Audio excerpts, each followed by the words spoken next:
Good evening. This is Frank McGee, NBC News in Washington. This is the second in a series of programs unmatched in history. Never have so many people seen the major candidates for President of the United States at the same time. And never, until this series, have Americans seen the candidates in face-to-face exchange. Tonight, the candidates have agreed to devote the full hour to answering questions on any issue of the campaign.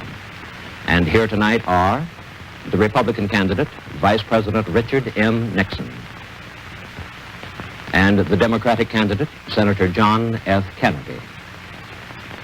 Now, representatives of the candidates and of all the radio and television networks have agreed on these rules. Neither candidate will make an opening statement or a closing summation. Each will be questioned in turn. Each will have an opportunity to comment upon the answer of the other. Each reporter will ask only one question in turn. He is free to ask any question he chooses. Neither candidate knows what questions will be asked, and only the clock will determine who will be asked the last question. These programs represent an unprecedented opportunity for the candidates to present their philosophies and programs directly to the people, and for the people to compare these and the candidates. The four reporters on tonight's panel include a newspaperman and a wire service representative. These two were selected by lot by the press secretaries of the candidates from among the reporters traveling with the candidates. The broadcasting representatives were selected by their respective companies. The reporters are Paul Niven of CBS, Edward P. Morgan of ABC, Alvin Spivak of United Press International, and Harold R. Levy of Newsday. Now, the first question is from Mr. Niven and is for Vice President Nixon. Mr. Vice President, Senator Kennedy said last night that the administration must take responsibility for the loss of Cuba. Would you compare the validity of that statement with the validity of your own statements in previous campaigns that the Truman administration was responsible for the loss of China to the communists? Well, first of all, I don't agree with Senator Kennedy that Cuba is lost. And certainly, China was lost when this administration came into power in 1953. As I look at Cuba today, I believe that we are following the right course, a course which is difficult, but a course which, under the circumstances, the only proper one, which will see that the Cuban people get a chance to realize their aspirations of progress through freedom, and that they get that with our cooperation with the other of the states in the Organization of American States. Now, Senator Kennedy has made some very strong criticisms of my part, or alleged part, in what has happened in Cuba. He points to the fact that I visited Cuba while Mr. Batista was in power there. I can only point out that if we are going to judge the administrations in terms of our attitude toward dictators, we're glad to have a comparison with the previous administration. There were 11 dictators in South America and in Central America when we came in 1953. Today, there are only 3 left, including the one in Cuba. We think that's pretty good progress. Senator Kennedy also indicated with regard to Cuba that he thought that I had made a mistake when I was in Cuba in not calling for free elections in that country. Now, I'm very surprised that Senator Kennedy, who is on the Foreign Relations Committee, would have made such a statement of this kind. As a matter of fact, in his book, The Strategy for Peace, he took the right position. And that position is that the United States has a treaty with all of the Organization of American States, which prohibits us from interfering in the internal affairs of any other state and prohibits them as well. For me to have made such a statement would have been in direct opposition to that treaty. Now, with regard to Cuba, let me make one thing very clear. There isn't any question but that we will defend our rights there. There isn't any question but that we will defend Guantanamo if it's attacked. There also isn't any question but that the free people of Cuba, the people who want to be free, are going to be supported and that they will attain their freedom. No, Cuba is not lost. And I don't think this kind of defeatist talk by Senator Kennedy helps the situation one bit. Senator Kennedy, would you care to comment? In the first place, I never suggested that Cuba was lost, except for the president. In my speech last night, I indicated that I thought that Cuba one day again would be free. where I've been critical of the administration's policy, and where I criticized Mr. Nixon, was because in his press conference in Havana in 1955, he praised the competence and stability of the Batista dictatorship. That dictatorship had killed over 20,000 Cubans in 7 years. Secondly, I did not criticize him for not calling for free elections. What I criticized was the failure of the administration to use its great influence to persuade the Cuban government to hold free elections, particularly in 1957 and 1958. Thirdly, Arthur Gardner, a Republican ambassador, Earl Smith, a Republican ambassador in succession, both have indicated in the past 6 weeks that they reported to Washington that Castro was a Marxist, that Raul Castro was a communist, and that they got no effective results. Instead, our aid continued to Batista, which was ineffective. We never were on the side of freedom. We never used our influence when we could have used it most effectively. And today, Cuba is lost for freedom. I hope someday it will rise.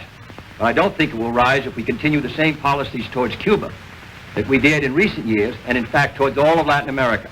When we've almost ignored the needs of Latin America, we've beamed not a single Voice of America program in Spanish to all of Latin America in the last 8 years, except for the 3 months of the Hungarian Revolution. Mr. Morgan with a question for Senator Kennedy. Senator, last May in Oregon, you discussed the possibilities of sending apologies or regrets to Khrushchev over the U-2 incident. Do you think now that that would have done any good? Did you think so then? Mr. Morgan, I suggested that if the United States felt that it could save the summit conference, that it would have been proper for us to have expressed regret.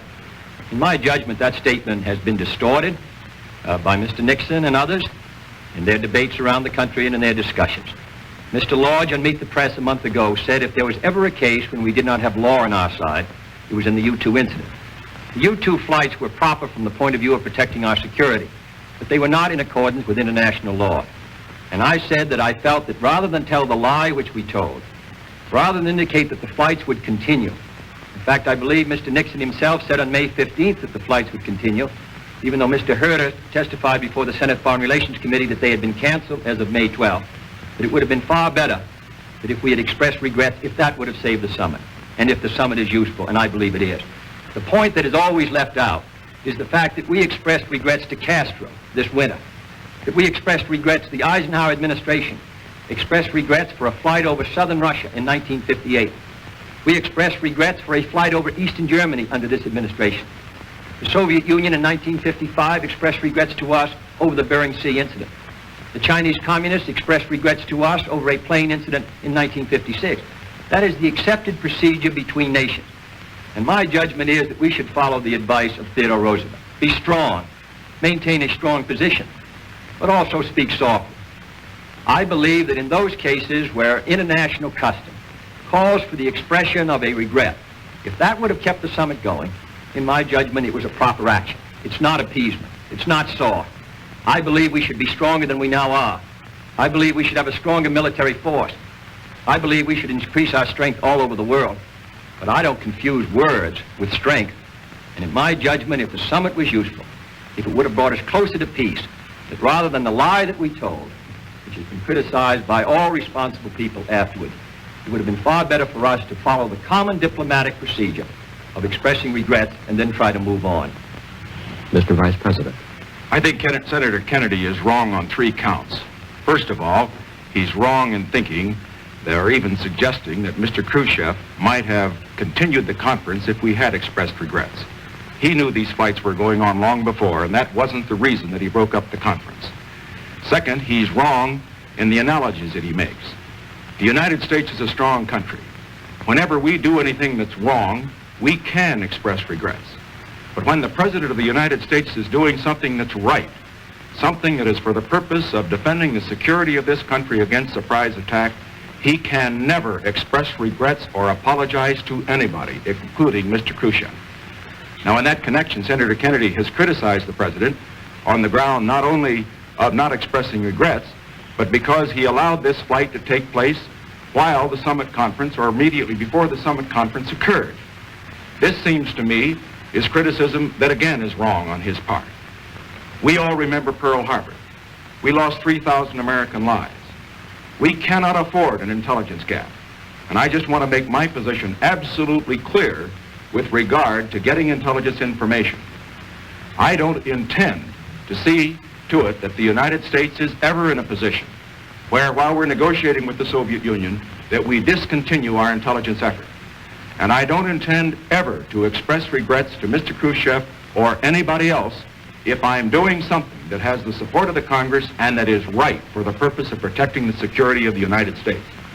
Mr. Spivak with a question for Vice President Nixon. Mr. Vice President, you have accused Senator Kennedy of avoiding the civil rights issue when he has been in the South, and he has accused you of the same thing. With both North and South listening and watching, would you sum up your own intentions in the field of civil rights if you become president? My intentions in the field of civil rights have been spelled out in the Republican platform. I think we have to make progress first in the field of employment, and there we would give statutory authority to the Committee on Government Contracts, which is an effective way of getting real progress made in this area, since about 1 out of every 4 jobs is held by and is allotted by people who have government contracts. Certainly, I think all of us agree that when anybody has a government contract, certainly the money that is spent under that contract ought to be dispersed equally without regard to the race or creed or color of the individual who is to be employed. Second, in the field of schools, we believe that there should be provisions whereby the federal government would give assistance to those districts who do want to integrate their schools. That, of course, was rejected, as was the government contracts provision by the special session of the Congress, in which Mr. Kennedy was quite active. And then, as far as other areas are concerned, I think that we have to look to presidential leadership. Now, when I speak of presidential leadership, I refer, for example, in our attitude on the sit-in strikes. Here, we have a situation which causes all of us concern. Causes us concern because of the denial of the rights of people to the equality which we think belongs to everybody. I have talked to Negro mothers. I've heard them try to explain how they tell their children how they can go into a store and buy a loaf of bread, but then can't go into that store and sit at the counter and get a Coca-Cola. This is wrong, and we have to do something about it. So under the circumstances, what do we do? Well, what we do is what the Attorney General of the United States did under the direction of the President. Call in the owners of chain stores and get them to take action. Now, there are other places where the executive can lead, but let me just sum up by saying this. Why do I talk every time I'm in the South on civil rights?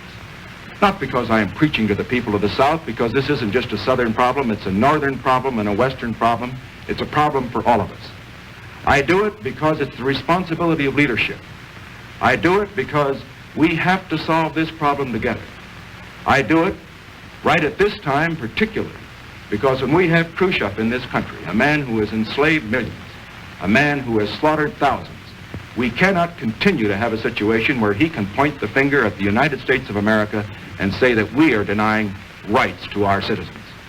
And so I say both the candidates and both the vice presidential candidates, I would hope as well, including Senator Johnson, should talk on this issue at every opportunity. Senator Kennedy. Well, Mr. Nixon hasn't discussed the 2 basic questions. What is going to be done and what will be his policy on implementing the Supreme Court decision of 1954? Giving aid to schools technically that are trying to carry out the decision is not the great question. Secondly, what's he going to do to provide fair employment? He's been the head of the Committee on Government Contracts. It's carried out 2 cases, both in the District of Columbia. He has not indicated his support of an attempt to provide fair employment practices around the country so that everyone can get a job regardless of their race or color. Nor has he indicated that he will support Title III, which would give the Attorney General additional powers to protect constitutional rights. These are the great questions. Equality of education in school. About 2% of our population of white people is illiterate, 10% of our colored population. 60 to 70% of our colored children do not finish high school. These are the questions in these areas that the North and the South, East and West are entitled to know. What will be the leadership of the President in these areas to provide equality of opportunity for employment? Equality of opportunity in the field of housing, which could be done on all federal supported housing by a stroke of the President's pen.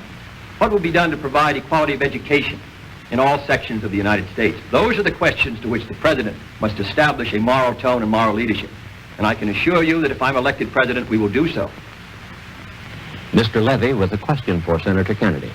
Senator, on the same subject, in the past you have emphasized the President's responsibility as a moral leader as well as an executive on civil rights questions.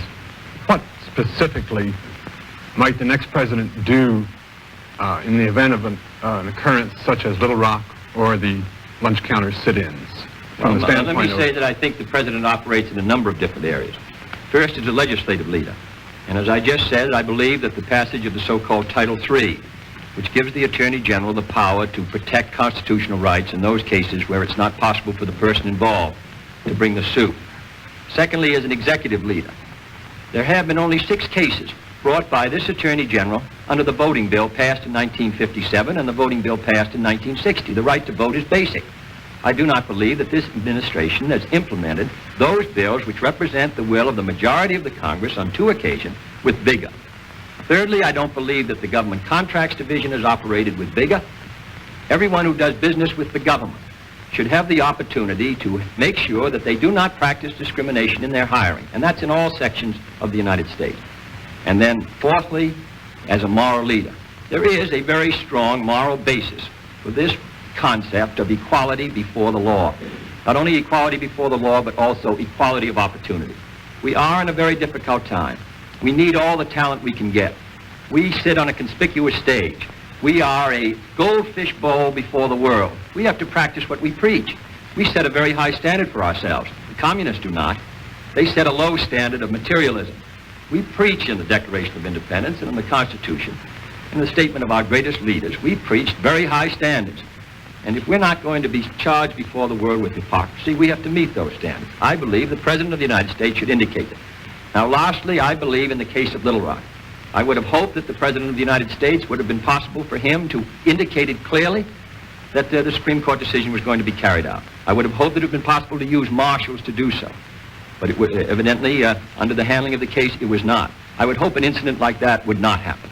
I think if the President is responsible, if he consults with those involved, if he makes it clear that the Supreme Court decision is going to be carried out in a way that the Supreme Court planned with deliberate speed, then in my judgment, providing he's behind action, I believe we can make progress. Now, the present administration, the President has said, never indicated what he thought of the 1954 decision. Unless the President speaks, then of course the country doesn't speak. And Franklin Roosevelt said, the presidency of the United States is above all a place of moral leadership. And I believe on this great moral issue, he should speak out and give his views clearly. Mr. Vice President. Senator Kennedy has expressed some high hopes in this field, hopes which I think all Americans would share who want some progress in this area. But let's look at the performance. When he selected his vice presidential running mate, he selected a man who had voted against most of these proposals and a man who opposes them at the present time. Let me look also at what I did. I selected a man who stands with me in this field and who will talk with me and work with me on it. Now, the Senator referred to the Committee on Government Contracts, and yet that very committee of which I am chairman has been handicapped by the fact that we have not had adequate funds, we have not had adequate powers, we haven't had an adequate staff. Now, in the special session of Congress, and also in the session that preceded it, the Democratic Congress, in which there's a 2-to-1 Democratic majority, was asked by the President to give us the funds and give us the power to do a job. And they did nothing at all. And in the special session in which Senator Kennedy was calling the signals, along with Senator Johnson, they turned it down and he himself voted against giving us the powers, despite the fact that the bill had already been considered before, that it already had hearings on, and the Congress already knew what it had before it. All that I can say is this: what we need here are not just high hopes. What we need is action. And in the field of executive leadership, I can say that I believe it's essential that the President of the United States not only set the tone, but he also must lead. He must act as he talks. Mr. Morgan with a question for Vice President Nixon. Mr. Vice President, in your speeches, you emphasize that the United States is doing basically well in the Cold War. Can you square that statement with a considerable mass of bipartisan reports and studies, including one prominently participated in by Governor Rockefeller, which almost unanimously conclude that we are not doing nearly so well as we should? Mr. Morgan, no matter how well we're doing in the Cold War, we're not doing as well as we should. And that will always be the case as long as the communists are on the international scene in the aggressive tendencies that they presently are following. Now, as far as the present situation is concerned, I think it's time that we nail a few of these distortions about the United States that have been put out. First of all, we hear that our prestige is at an all-time low. Senator Kennedy has been hitting that point over and over again. I would just suggest that after Premier Khrushchev's performance in the United Nations, compared with President Eisenhower's eloquent speech, that at the present time, communist prestige in the world is at an all-time low, and American prestige is at an all-time high. Now that, of course, is just one factor, but it's a significant one. When we look, for example, at the vote in the Congo, we were on one side, they were on the other side. What happened? There were 70 votes for our position and none for theirs. Look at the votes in the United Nations over the past 7.5 years. That's a test of prestige. Every time the United States has been on one side and they've been on the other side, our position has been sustained. Now, looking to what we ought to do in the future. In this Cold War, we have to recognize where it is being fought, and then we have to develop programs to deal with it. It's being fought primarily in Asia, in Africa, and in Latin America. What do we need? What tools do we need to fight it? Well, we need, for example, economic assistance. We need technical assistance. We need exchange. We need programs of diplomatic and other character which will be effective in that area. Now, Senator Kennedy a moment ago referred to the fact that there was not an adequate Voice of America program for Latin America. I'd like to point out that in the last 6 years, the Democratic Congresses, of which he's been a member, have cut $20 million off of the Voice of America programs. They also have cut $4 billion off of mutual security in these last 6 years. They also have cut $2 billion off of defense. Now, when they talk about our record here, it is well that they recognize that they have to stand up for their record as well. So let me summarize by saying this. I'm not satisfied with what we're doing in the Cold War because I believe we have to step up our activities and launch an offensive for the minds and hearts and souls of men. It must be economic, it must be technological, above all, it must be ideological. But we've got to get help from the Congress in order to do this. Of course, Mr. Nixon is wholly inaccurate when he says that the Congress has not provided more funds, in fact, than the President recommended for national defense. 1953, we tried to put an appropriation of $5 billion for our defenses. I was responsible for the amendment with Senator Monroney in 1954 to strengthen our ground forces. The Congress of the United States appropriated $677 million more than the President was willing to use up till a week ago. Secondly, on the question of our position in the United Nations, we all know about the vote held this week of the 5 nucleus, and it was generally regarded as a defeat for the United States. Thirdly, in 1952, there were only 7 votes in favor of the admission of Red China into the United Nations. Last year, there were 29. And tomorrow, when the preliminary vote is held, you will see a strengthening of that position or very closely to it. We have not maintained our position and our prestige.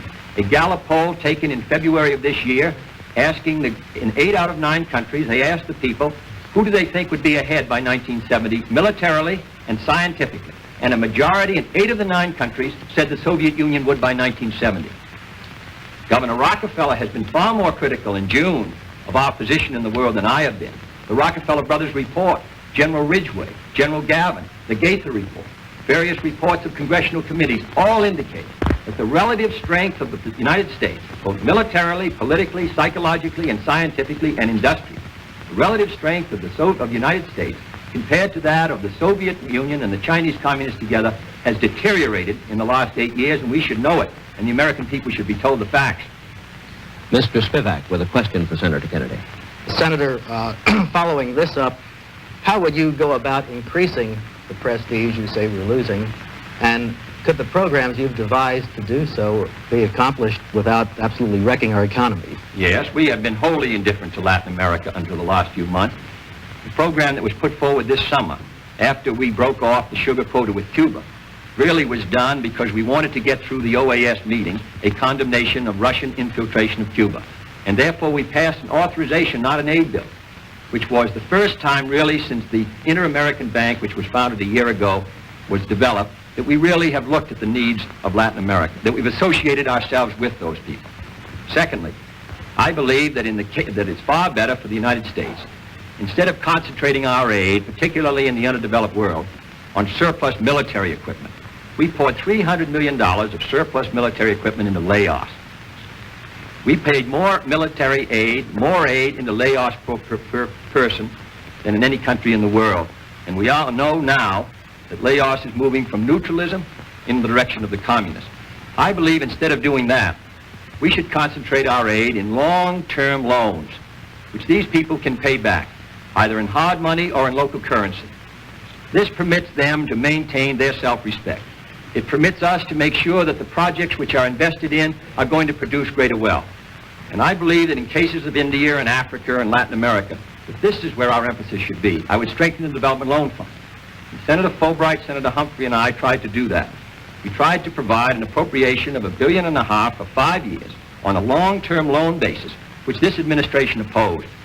And unless we're ready to carry out programs like that in the 60s, this battle for economic survival, which these people are waging, are going to be lost. And if India should lose her battle, with 35% of the people of the underdeveloped world within her borders, then I believe that the balance of power could move against us. I think the United States can afford to do these things. I think that we could not afford not to do these things. This goes to our survival. And here in a country which, if it is moving ahead, if it's developing its economy to the fullest, which we are not now, in my judgment, we'll have the resources to meet our military commitments and also our commitments overseas. I believe it's essential that we do it, because in the next 10 years, the balance of power is going to begin to move in the world in one direction or another, towards us or towards the communists. And unless we begin to identify ourselves not only with the anti-communist fight, but also with the fight against poverty and hunger, these people are going to begin to turn to the communists as an example. I believe we can do it. If we build our economy the way we should, we can afford to do these things, and we must do it. Mr. Vice President. Senator Kennedy has put a great deal of stress on the necessity for economic assistance. This is important, but it's also tremendously important to bear in mind that when you pour in money without pouring in technical assistance as well, that you have a disastrous situation. We need to step up exchange, we need to step up technical assistance so that trained people in these newly developing countries can operate the economies. We also have to have in mind something else with regard to this whole situation in the world. And that is that as America moves forward, we not only must think in terms of fighting communism, but we must also think primarily in terms of the interests of these countries. We must associate ourselves with their aspirations. We must let them know that the great American ideals of independence, of the right of people to be free, of the right to progress, that these are ideals that belong not to ourselves alone, but they belong to everybody. This we must get across to the world. And we can't do it unless we do have adequate funds for example, information, which has been cut by the Congress, adequate funds for technical assistance. The other point that I would make with regard to economic assistance and technical assistance is that the United States must not rest its case here alone. This is primarily an ideological battle, a battle for the minds and the hearts and the souls of men. We must not meet the communists purely in the field of gross atheistic materialism. We must stand for our ideals. Mr. Levy with a question for Vice President Nixon. Mr. Vice President, the Labor Department today added 5 more major industrial centers to the list of areas with substantial unemployment. You said in New York this week that as President you would use the full powers of the government, if necessary, to combat unemployment. Specifically, what measures would you advocate and at what point? To combat unemployment, we first must concentrate on the very areas to which you refer, the so-called depressed areas. Now, in the last Congress, the special session of the Congress, there was a bill, one by the President, one by Senator Kennedy and members of his party. Now, the bill that the President had submitted would have provided more aid for those areas that really need it, areas like Scranton and Wilkes-Barre and the areas of West Virginia, than the ones that Senator Kennedy was supporting. On the other hand, we found that the bill got into the legislative difficulties and consequently no action was taken. So point one, at the highest priority, we must get a bill for depressed areas through the next Congress. I have made recommendations on that and I have discussed them previously and I will spell them out further in the campaign. Second, as we consider this problem of unemployment, we have to realize where it is. In analyzing the figures, we will find that our unemployment exists among the older citizens. It exists also among those who are inadequately trained. That is, those who do not have an adequate opportunity for education. It also exists among minority groups. If we're going to combat unemployment, then we have to do a better job in these areas. That's why I have a program for education, a program in the case of equal job opportunities, and one that would also deal with our older citizens. Finally, with regard to the whole problem of combating recession, as you call it, we must use the full resources of the government in these respects. One, we must see to it that credit is expanded as we go into any recessionary period. And understand, I do not believe we're going into a recession. I believe this economy is sound and that we're going to move up. But second, in addition to that, if we do get into a recessionary period, we should move on that part of the economy which is represented by the private sector. And I mean stimulate that part of the economy that can create jobs, the private sector of the economy. This means through tax reform and, if necessary, tax cuts that will stimulate more jobs. I favor that rather than massive federal spending programs which will come into effect usually long after you pass through the recessionary period. So we must use all of these weapons for the purpose of combating recession if it should come, but I do not expect it to come. Senator Kennedy. Well, Mr. Nixon has stated the record inaccurately in regard to the depressed area bill. I'm very familiar with it. It came out of the committee of which I was the chairman, the Labor Subcommittee in '55. I was the floor manager. We passed an area redevelopment bill far more effective than the bill the administration suggested on 2 occasions, and the president vetoed it both times. We passed a bill again this year in the Senate, and it died in the Rules Committee of the House of Representatives. Let me make it very clear that the bill that Mr. Nixon talked about did not mention Wilkesboro or Scranton. It did not mention West Virginia. Our bill was far more effective. The bill introduced and sponsored by Senator Douglas was far more effective in trying to stimulate the economy of those areas. Second, he has mentioned the problem of our older citizens. I cannot still understand why this administration and Mr. Nixon oppose putting medical care for the aged under Social Security to give them some security. Third, I believe we should step up the use of our surplus foods in these areas until we're able to get the people back at work. 5 cents a day is what the food package averages per person.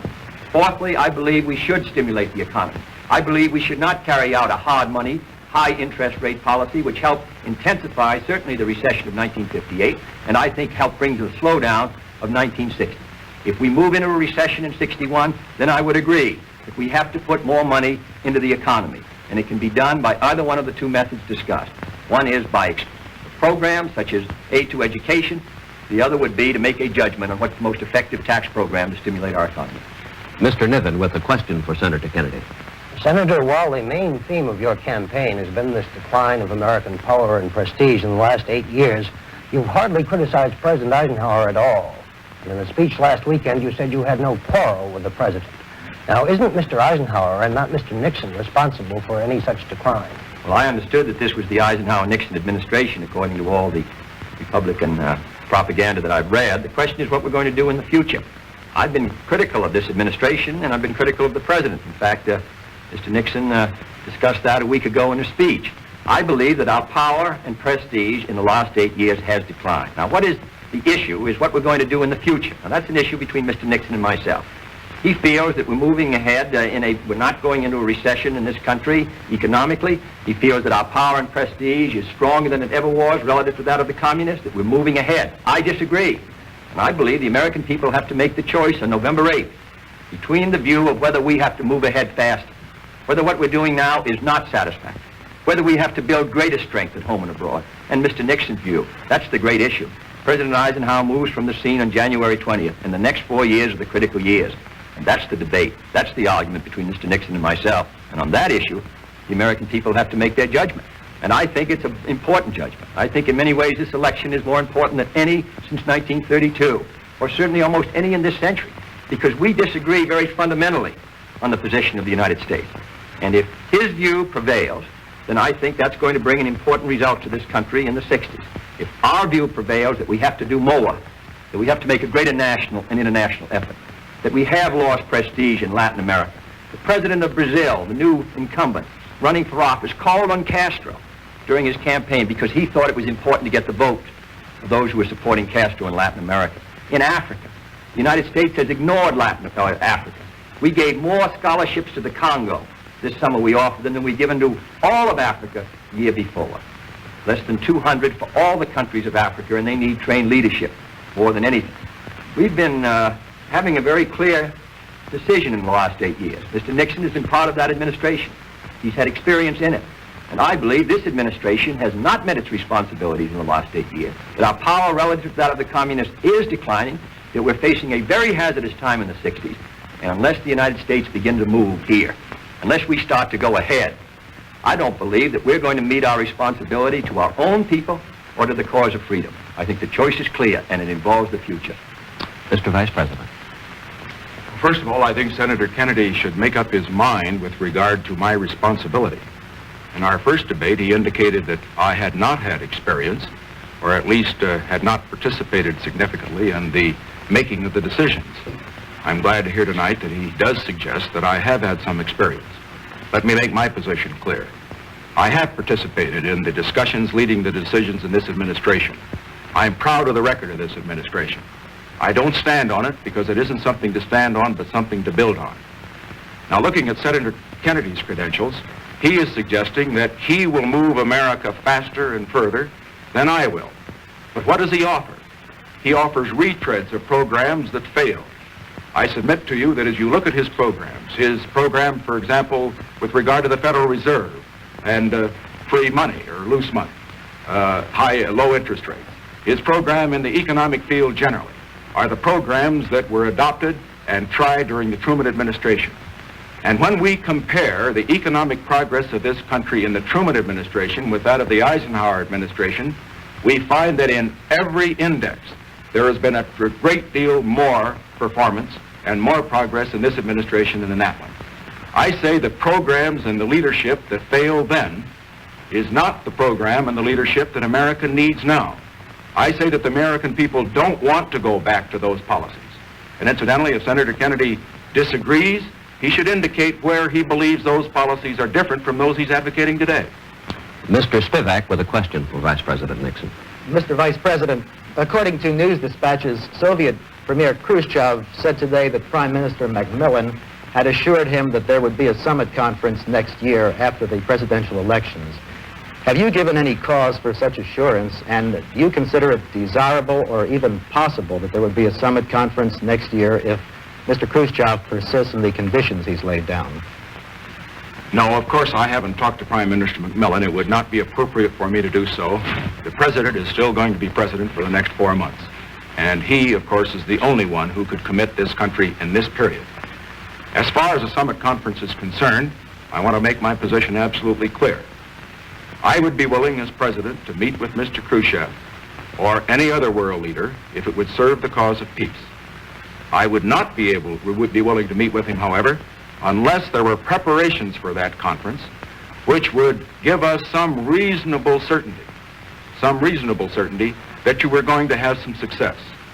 We must not build up the hopes of the world and then dash them, as was the case in Paris.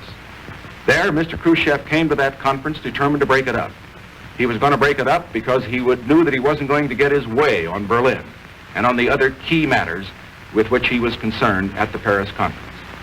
Now, if we're going to have another summit conference, there must be negotiations at the diplomatic level, the ambassadors, the secretaries of state, and others at that level, prior to that time, which will delineate the issues and which will prepare the way for the heads of state to meet and make some progress. Otherwise, if we find the heads of state meeting and not making progress, we will find that the cause of peace will have been hurt rather than helped.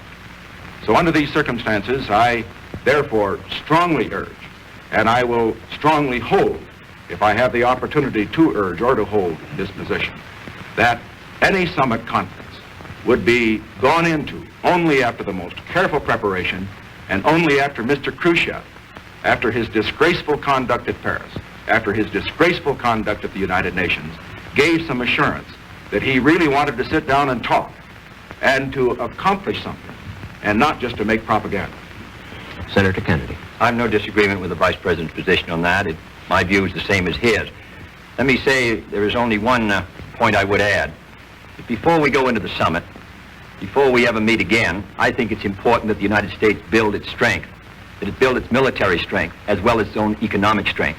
If we negotiate from a position where the power balance or wave is moving away from us, it's extremely difficult to reach a successful decision on Berlin, as well as the other questions. Now, the next President of the United States in his first year is going to be confronted with a very serious question on our defense of Berlin, our commitment to Berlin.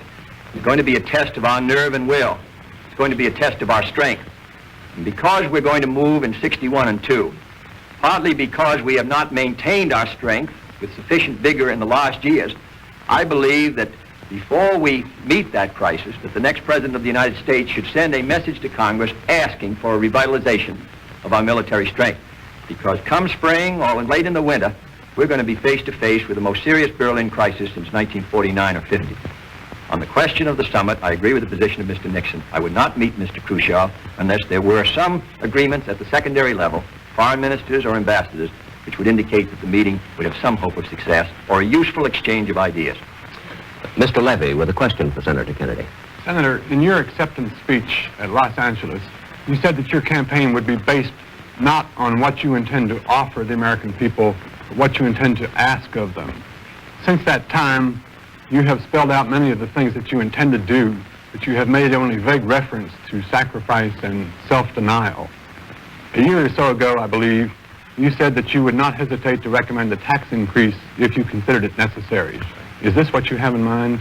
Well, I don't think that in the winter of 61, under present economic conditions, a tax increase would be desirable. In fact, it would be deflationary, it would cause great unemployment, it would cause a real slowdown in our economy. If it ever becomes necessary and is wise economically and essential to our security, I would have no hesitancy in suggesting a tax increase or any other policy which would defend the United States. I have talked in every speech about the fact that these are going to be very difficult times in the 1960s and that we're going to have to meet our responsibility as citizens. I'm talking about a national mood. I'm talking about our willingness to bear any burdens in order to maintain our own freedom and in order to meet our freedom around the globe. We don't know what the future is going to bring, but I would not want anyone to elect me President of the United States or vote for me under the expectation that life would be easier if I were elected.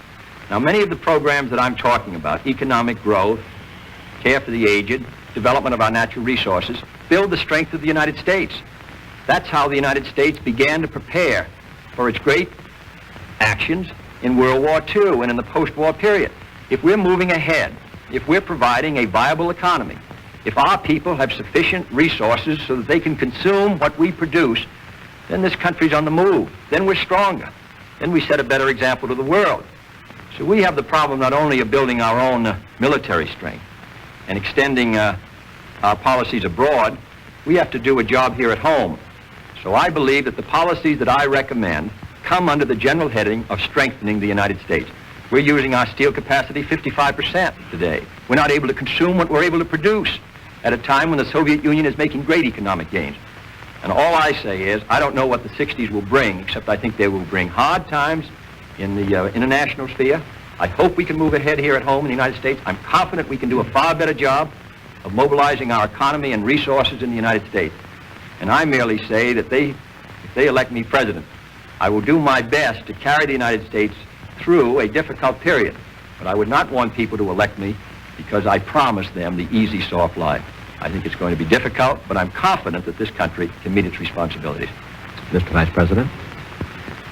Well, I think we should be under no illusions whatever about what the responsibilities of the American people will be in the 60s. Our expenditures for defense, our expenditures for mutual security, our expenditures for economic assistance and technical assistance are not going to get less. In my opinion, they're going to be greater. I think it may be necessary that we have more taxes. I hope not. I hope we can economize elsewhere so that we don't have to. But I would have no hesitation to ask the American people to pay the taxes even in 1961, if necessary, to maintain a sound economy and also to maintain a sound dollar. Because when you do not tax, and tax enough to pay for your outgo. You pay it many times over in higher prices in inflation, and I simply will not do that. I think I should also add that as far as Senator Kennedy's proposals are concerned, if he intends to carry out his platform, the one adopted in Los Angeles, it is just impossible for him to make good on those promises without raising taxes or without having a rise in prices or both. The platform suggests that it can be done through economic growth, that it can be done in effect with mirrors, but it isn't going to be working that way. You can't add billions of dollars to our expenditures and not pay for it. After all, it isn't paid for by my money, it isn't paid for by his, but by the people's money. Mr. Niven with a question for Vice President Nixon. Mr. Vice President, you've said that while Mr. Khrushchev is here, Senator Kennedy should talk about what's right with this country as well as what's wrong with the country. In the 1952 campaign, when you were a Republican candidate for Vice President, and we were at war with the communists, did you feel a similar responsibility to talk about what was right with the country? I did, and as I pointed out in 1952, I made it very clear that as far as the Korean War was concerned, that I felt that the decision to go into the war in Korea was right and necessary. What I criticized were the policies that made it necessary to go to Korea. Now, incidentally, I should point out here that Senator Kennedy has attacked our foreign policy. He said that it's been a policy that has led to defeat and retreat. And I'd like to know, where have we been defeated and where have we retreated? In the Truman administration, 600 million people went behind the Iron Curtain, including the satellite countries of Eastern Europe and communist China.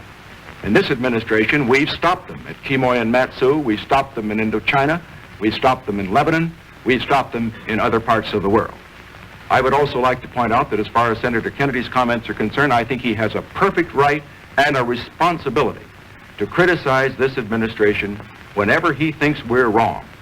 But he has a responsibility to be accurate and not to misstate the case.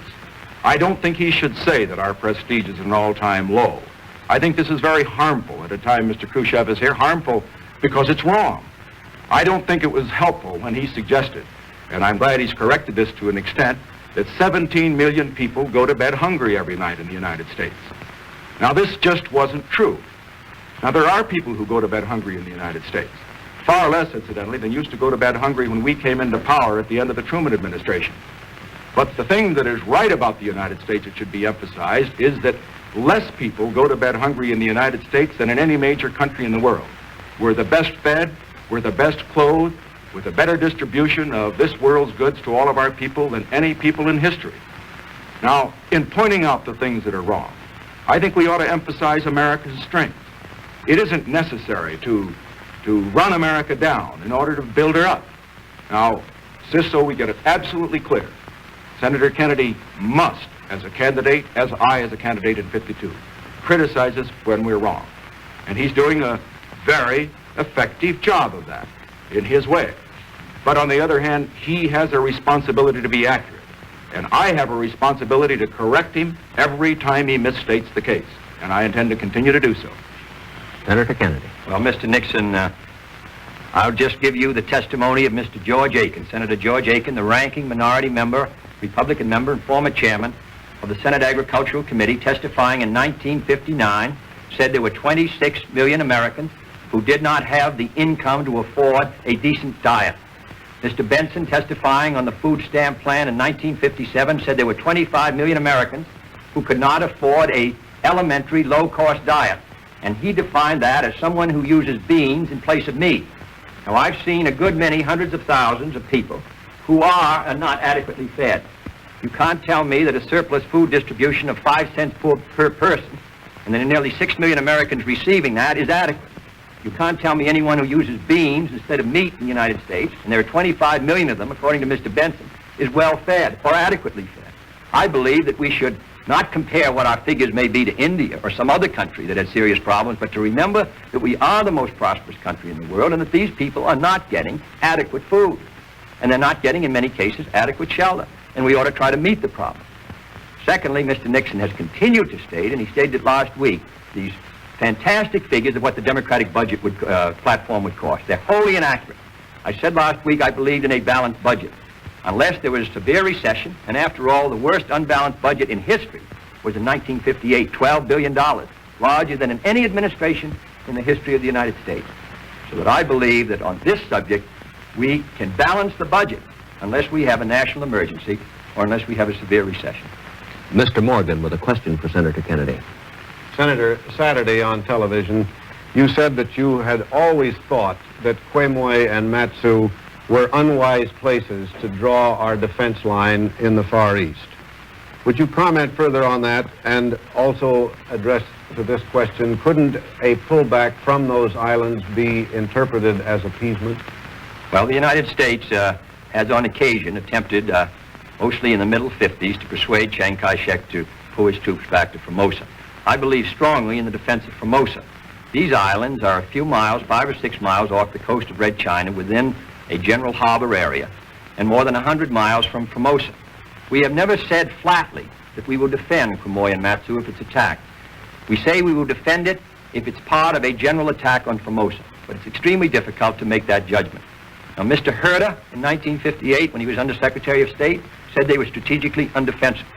Admiral Spruance and Collins in 1955 said that we should not attempt to defend these islands in their conference in the Far East. General Ridgway has said the same thing.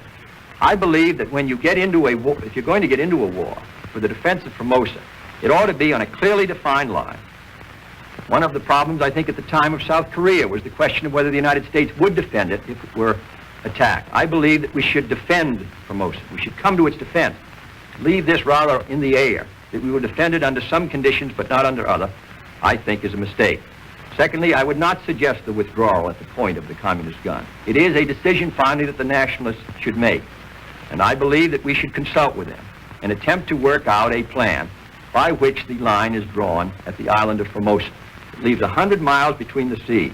But with General Ridgway, Mr. Herder, General Collins, Admiral Spruance, and many others, I think it's unwise to take the chance of being dragged into a war which may lead to a world war over two islands which are not strategically defensible, which are not, according to their testimony, essential to the defense of Formosa. I think that we should protect our commitment. I believe strongly we should do so in Berlin. I believe strongly we should do so in Formosa. And I believe we should meet our commitments to every country whose security we've guaranteed. But I do not believe that that line, in case of a war, should be drawn on those islands, but instead on the island of Formosa. And as long as they are not essential to the defense of Formosa, it's been my judgment ever since 1954, at the time of the Eisenhower Doctrine for the Far East, that our line should be drawn in the sea around the island itself. Mr. Vice President. I disagree completely with Senator Kennedy on this point. I remember in the period immediately before the Korean War, South Korea was supposed to be indefensible as well. Generals testified to that. And Secretary Acheson made a very famous speech at the press club early in the year that Korean War started, indicating in effect that South Korea was beyond the defense zone of the United States. I suppose it was hoped when he made that speech that we wouldn't get into a war, but it didn't mean that. We had to go in when they came in. Now, I think as far as Quemoy and Matsu are concerned, that the question is not these two little pieces of real estate. They are unimportant. It isn't the few people who live on them. They are not too important. It's the principle involved. These two islands are in the area of freedom. The nationalists have these two islands. We should not force our nationalist allies to get off of them and give them to the communists. If we do that, we start a chain reaction, because the communists aren't after Quemoy and Matsu, they're after Formosa. In my opinion, this is the same kind of woolly thinking that led to disaster for America in Korea. I'm against it. I would never tolerate it as President of the United States, and I will hope that Senator Kennedy will change his mind if he should be elected. Gentlemen, we have approximately 4 minutes remaining. May I ask you to make your questions and answers as brief as possible, consistent with clarity. And Mr. Levy has a question for Vice President Nixon. Mr. Vice President, you are urging voters to forget party labels and vote for the man. Senator Kennedy says that in doing this, you are trying to run away from your party on such issues as housing and aid to education by advocating what he calls a Me Too program. Why do you say that party labels are not important? Because that's the way we elect a president in this country, and it's the way we should. I am a student of history, as is Senator Kennedy, incidentally. And I have found that in the history of this country, we've had many great presidents. Some of them have been Democrats, and some of them have been Republicans.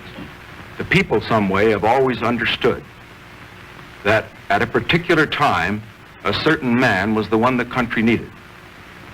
Now, I believe that in an election, when we are trying to determine who should lead the free world, not just America, perhaps, as Senator Kennedy has already indicated, the most important election in our history, it isn't the label that he wears or that I wear that counts. It's what we are. It's our whole lives. It's what we stand for. It's what we believe. And consequently, I don't think it's enough to go before Republican audiences, and I never do, and say, look, vote for me because I'm a Republican. I don't think it's enough for Senator Kennedy to go before the audiences on the Democratic side and say, vote for me because I'm a Democrat. That isn't enough. What's involved here is the question of leadership for the whole free world. Now, that means the best leadership. It may be Republican, it may be Democratic, but the people are the ones that determine it. The people have to make up their minds. And I believe the people, therefore, should be asked to make up their minds, not simply on the basis of vote the way your grandfather did, vote the way your mother did. I think the people should put America first, rather than party first. Now, as far as running away from my party is concerned, Senator Kennedy has said that we have no compassion for the poor, that we are against progress. The enemies of progress is the term that he's used and the like. All that I can say is this. We do have programs in all of these fields, education, housing, defense, that will move America forward. They will move her forward faster, and they will move her more surely than his program. This is what I deeply believe. I'm sure he believes just as deeply that his will move that way. I would suggest, however, that in the interest of fairness, that he could give me the benefit of also believing as he believes. Senator Kennedy. Well, let me say I do think that parties are important in that they tell something about the program and something about the man. Abraham Lincoln was a great president of all the people, but he was selected by his party at a key time in history because his party stood for something. The Democratic Party in this century has stood for something. It has stood for progress. It has stood for concern for the people's welfare. It has stood for a strong foreign policy and a strong national defense, and as a result, produced Wilson, President Roosevelt, and President Truman. The Republican Party has produced McKinley and Harding, Coolidge, and Dewey, and Landon. They do stand for something. They stand for a whole different approach to the problems facing this country at home and abroad. That's the importance of party, only if it tells something about the record. And the Republicans in recent years, not only in the last 25 years, but in the last 8 years, have opposed housing, opposed care for the aged, opposed federal aid to education, opposed minimum wage. And I think that record tells something. Thank you, gentlemen. Neither the questions from the reporters nor the answers you heard from Senator John Kennedy or Vice President Richard Nixon were rehearsed. By agreement, neither candidate made an opening statement or a closing summation. They further agreed that the clock alone would decide who would speak last, and each has asked me to express his thanks to the networks and their affiliated stations. Another program similar to this one will be presented Thursday, October 13th, and the final program will be presented Friday, October 21st. We hope this series of radio and television programs will help you toward a fuller understanding of the issues facing our country today, and that on Election Day, November 8th, you will vote for the candidate of your choice. This is Frank McGee. Good night from Washington.